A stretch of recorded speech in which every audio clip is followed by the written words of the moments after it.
Magandang umaga mga Lods, Idol, Karils. Ngayon mga Lods, natapos na namin ni Pare Clifford tong salamin na hinihintay namin. Yan mga Lods, yung naging design ng salamin namin. Yan mga Lods. Nakapalibot pa rin bato mga Lods, yan. Bato pa rin yung nakapalibot.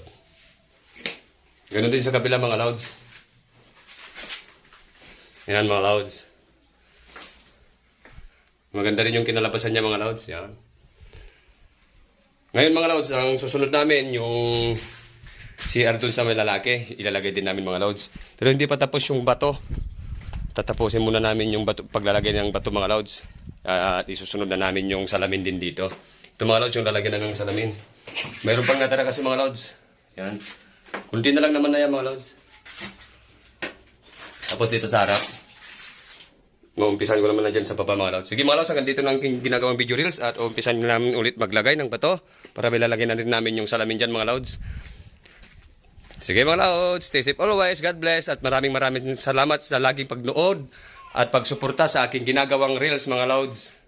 Maraming salamat sa inyong lahat. Stay safe always, God bless, goodbye.